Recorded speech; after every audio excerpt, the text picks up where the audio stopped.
So I had to flee to Damascus, and I stayed there where my city was under siege, so I couldn't go back. I was sleeping in the streets, gardens, and so on. And in Damascus, again, the security level was extreme because of, this is the capital, the center of the government. So I was also afraid to being captured just because on my ID I was from that city. So that happened a lot, and the people just disappear simply just because they are from this city. So that was a struggle for a few months. And then when I'm trying just to find a way, how do I go out? Like, do I go out illegally? If I go out illegally to Lebanon or up north to Turkey, there was like a business, and I mean, this business stayed like this until the regime, has fallen, like in last December. Um, Huge amount of money being made because of moving people, trafficking people outside. It's a huge business, especially to Europe or Turkey or to Lebanon and to Jordan. So for me, of course, no money, no connection, nothing at all. I just had some friends in Damascus, so I was trying to kind of stay alive and then check what's happening with my family, who they were inside the city, and of course. At that time, the major siege started at the city, so no water, no food, no electricity, nothing comes out, nothing goes in. So I lost connection completely with them, and then I found a way to get to the UAE, of course, legally. I had my passport, everything is fine, and I actually faced these uncomfortable situations until the end. So I was going like by land, driving from Syria to Lebanon, taking taxi. Everything is fine. And then the last checkpoint, the road was filled with military checkpoints. And again, killing people on checkpoints or making them disappear was just like as easy as drinking water, nothing at all. People disappear, no IDs, nobody cares at all.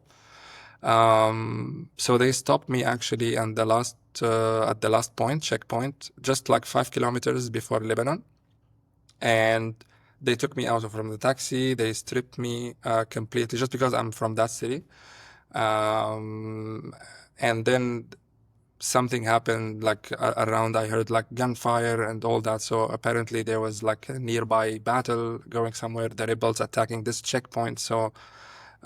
This few seconds made me survive actually, because otherwise I will be there. I mean, God knows how much time, if alive. So they panicked. I mean, the soldiers and all that because of the gunshot next to them, and they armed themselves quickly, and all this movement started to get more intense. And then I was just running towards the borders to find another taxi where I just left the country. It was very emotional. I mean, to just cross the border, walking, and then seeing everything behind. Maybe for the last time. Until now, I didn't come back, not even for a visit. So it's been like 13 years, I guess, if not 14. And I knew that I might not come back because I knew the regime, how much stubborn and aggressive it was. I never thought at all, like in a million years, that regime could change or fall at all.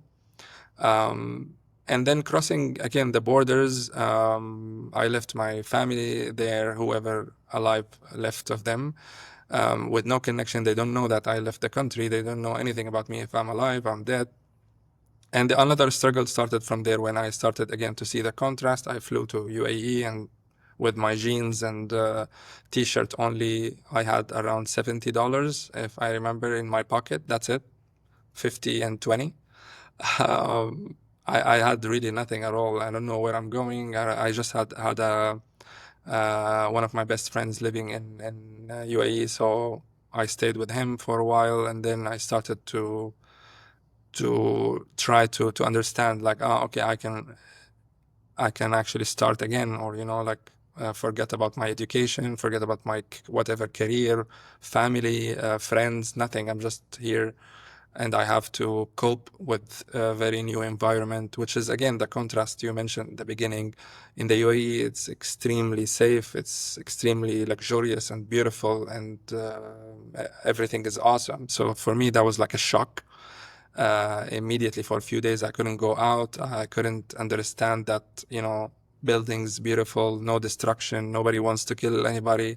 It took some time for me to, and the worst part was the news coming from Syria was getting worse and worse. More crimes, more massacres. So me not knowing what's happening to my family, I stayed like this for a few years, like five years, almost, or 6 years, being in UAE, and had no idea about I just hear like very random news. I had to go to some Facebook pages which they publish who died today in that city and the other city. So every day before I sleep, I just open the phone and refresh the page, and I read the list of names. And in that seconds, once I'm refreshing, I remember that feeling a lot, that I just say in my mind, I hope I don't find my family name here or something. So that was every single night. So the amount of stress or the panic or the fear, the sadness, it was insane. And this is how I actually found out later on. My uncle, the brother of my father, just died in a horrible way. I saw his pictures and name one of these nights. And then another uncle died, and then a grandma, and all like rockets and pieces, uh, and those are like a close family members. And I mean, it was insane. And then I learned about different cousins. They were babies when I left Syria, and now they are like 4 or 5 years old. They died also in a horrible way. Uh, entire families being wiped out completely.